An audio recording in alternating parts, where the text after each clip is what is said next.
Hello, Horror Hounds. In 1992, I helped contribute to the box office takings for Stephen King's Sleepwalkers. Last night, I watched this film for the second time. God help me. I watched it again. There are two reasons that I bought a ticket to see this film that fateful day some 24 years ago. The first, and I make no bones about it, is because the film starred Mad Shanamic, hot off her role in Twin Peaks, and frankly, just plain hot. The second reason I bought a ticket to see Sleepwalkers in 1992 was because it was Stephen King's first original screenplay, and for the press and promotion of this movie, I can still distinctly remember him saying that he wanted to wait until he had something really good to offer before he created his first original screenplay. And that, dear friends, is where things start to get very, very strange. The film opens with the definition of a sleepwalker taken from the Chillicothe Encyclopedia of Arcane Knowledge, which doesn't exist. And it's very specifically taken from the first edition of this Encyclopedia of Arcane Knowledge, published in 1884. And the description reads thusly: Sleepwalker, nomadic shape-shifting creatures with human and feline origins, vulnerable to the deadly scratch of a cat. The sleepwalker feeds upon the life force of virginal human females, probable source of the vampire legend. One can only imagine that this entry from the first edition was maybe expanded upon in later editions. Given that this is an encyclopedia and a supposed repository of knowledge, it begs many more questions than it gives answers to, in much the same way, perversely, as the entire rest of the film, where we follow a mother and son duo of were-cat shape-shifting, vampire energy-sucking sleepwalkers who are in a full-on incestuous relationship. And believe me when I say they do a lot of screwing in this movie. As they go about their task of trying to locate and feed upon a human female virgin, which is their only source of food, for reasons unknown and unexplained. Let's do a fun rundown of some of the questions you will ask yourself whilst you're watching this movie. 1. Why are they called sleepwalkers? No one sleepwalks in this movie. They don't sleepwalk. They don't feed only at night. In fact, the only feeding scenes we see are during the day. That's the first and possibly the most disposable mystery in this cornucopia of WTF moments. Why are they screwing? Why are they screwing? Why are they screwing one another? Are they the last of their kind? What happened to the father? Why can only the son go out and feed and then must transfer the energy to the mother? What did the mother do before the son got to hunting age? Why can the mother seemingly not leave the house until the plot calls for her to leave the house? They shapeshift, and to move amongst us, understandably, they use their human form. But then, when they get angry or want us to see them, they have sort of cat faces, which turn out to be a sort of transitional stage because their full form is 90s style, full body prosthetic rubber suits. Without clothes. When they've got their cat faces on, they've got clothes, and when they're human, they've got clothes, but these are all illusions. Are the clothes illusions? Because in the movie, they do shift into full-on prosthetic mode and then back into human mode, and the clothes disappear and reappear. Are they wandering around the entire time, completely nude, projecting the illusion of having clothes on? With the power of thought that they can transform the appearance of their car into that of a completely different car, they can also, by the power of thought, make the car and themselves go completely invisible. It begs the question, what car are they actually driving? Why would a creature that's part cat be vulnerable only to cat scratches? Why is it that the character with the most agency in this film is a cat? Why did Charles get into a car race with a police officer that piqued the interest of the police, put them on the lookout for his car, which looks like a different car because of their mind tricks, until the plot needed it to look like the same car that the police were looking for? If he hadn't have gone racing around and played chicken with the police, they wouldn't have been interested in him, and they would have gotten away with absolutely everything. The actors playing Madchinamic's parents, do I recognise them from something? Yes, they're Ferris Bueller's parents from Ferris Bueller's Day Off. Why do the state police drive cars made of explosives? Twice a state police car explodes after being shot once. Is it wrong that I want Clovis the cat to get his own sequel?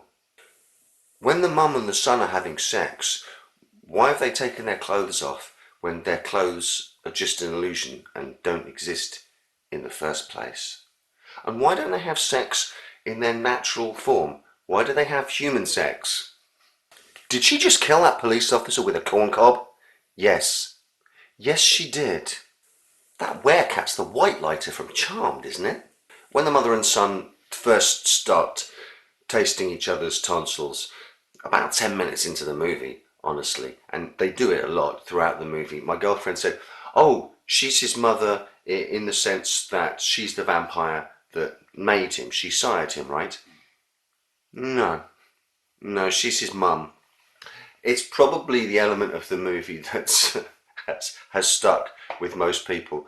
And I suppose you could commend it for taking something that's sort of subtextual in something like Psycho and just putting it all out there, but it's not as if it ever does anything or runs with it or does anything or runs with any of the ideas that it's got. It's a real hodgepodge, uh, and I think that's reflected in the soundtrack, which ranges from Enya to Extreme. Hey kids, remember Extreme? I had 3 of their albums. Enya to Extreme to Sleepwalk by Santo and Johnny. And after the little prologue bit with an uncredited cameo by Luke Hamill, where we see what's remained of the place that they used to live in before they've moved on to find their next victim.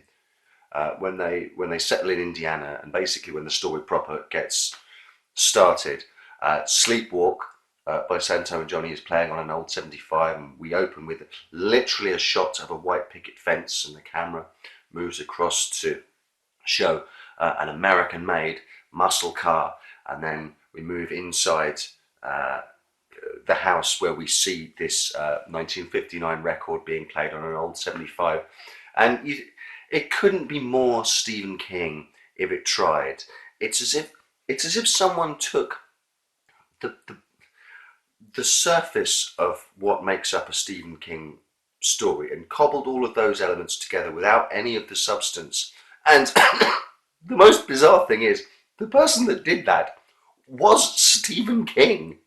Any fan of Stephen King will know that the guy loves the 1950s. He loves Americana and Norman Rockwell and things like that.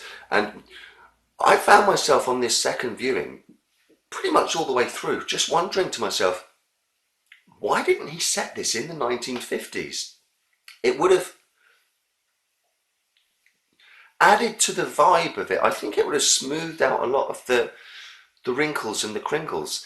The way he sets about telling the story is so weird. He starts with the monstrous couple and then moves on to the wooing of the virgin. It's almost like we're supposed to, okay, right, these are the sympathetic monsters. These are the monsters of 1930s and 40s Universal. We're supposed to understand their pain and the trauma that they're going through. But then, no, that doesn't ever all follow through. If they'd have set this in the 1950s and they could have it could have tied in with things like High School Confidential and I Was a Teenage Werewolf, and can you Imagine the new kid turns up at school. It would have had it would have had a Twin Peaksy Bobby Sock sort of American football team jacket vibe to it, no doubt. But you could have played out that classic 1950s story of new guy comes into town, budding relationship starts between him and the shy virginal female character, and as that blossoms, then we get to meet Mother, and then the oh my fuck bombshell of the Oedipal incestuous relationship, and the fact that they're fucking were-cat vampires creatures, and it could have just completely flipped uh, like From Dusk Till Dawn flipped, but it plays all its cards right at the start. Like, please someone name me a movie that starts with a dictionary definition of what the film is portraying. Is there ever any good example of a film that does that? If you have to give a false dictionary definition of the story you're about to tell, you're in real fucking trouble. It lays all its cards out right at the start, and then about halfway through, the attack scene in the cemetery really plays out like an attempted rape, and then the vibe changes into cheesy sort of Freddy Krueger quips, and then it goes a full-on attack on the police force with fingers being ripped off, arms broken, cars exploding and stuff like that. And then, finally, and I can't believe I'm about to say this, the cats decide to attack en masse. What? What? They get... She gets shot in the gut with a shotgun. The blast goes right through her. I swear to you, it goes right through her gut and blasts off a cat that's attacking her, claw to her back. A cat flies off the back of her. That doesn't slow her down for a second, but cat scratches. It's not good. It's if you want, look, it goes along at a fast clip. It looks fine. Mick Garris is not the world's greatest director, and unfortunately, Stephen King decided to continue a working relationship with that guy for reasons that are Mick Garris as a director is workmanlike at best. He'll get the shots and he'll put them together in some sort of order that doesn't offend the eye. There, brilliant. But it moves along at a fair clip, and honestly, if you want something with a few beers that has got more what the fuck moments in it than pretty much any film I've seen to date, then you could have a good time with it. Ron Perlman turns up, and then he gets his fingers bitten off. There's bizarre cameos by Stephen King, Tobe Hooper, Clive Barker, Joe Dante, and John Landis as well. But by that point, the film has been so all over the place tonally that you think, was this always supposed to have been a comedy? Am I only just now catching up on the fact that this has sort of got winking to the audience comedy cameos in it? And if so, why wasn't it funny at the start? I read a comment from someone else, I can't remember who, I can't take credit for it, but the end of the film ends with Mad Shamanic and Clovis the cat, and she's cuddling Clovis. Clovis is the stand-up superstar of this movie, and she says at the end, "It's just you and me now, Clovis. It's just you and me." Traumatized, blood on her face, stroking the cat. And this commentator said that they would have loved it if Clovis had turned to the camera and winked. And now, in my head, that happens. That would have just been cherry on top of this bizarre cake. And in my head now, Clovis will always be... Somewhere, there's a film where Clovis teams up with the cat that saves Drew Barrymore in Cat's Eye, and they go off and have kick-ass adventures together where they hunt and kill monsters. And that is far better than anything Sleepwalkers can offer. But Mad Shamanic is beautiful, Alice Krieger is weirdly sensual. Um, the practical effects, at least there are practical effects. It was at the start of the CG era, so there are CG effects now which look awful.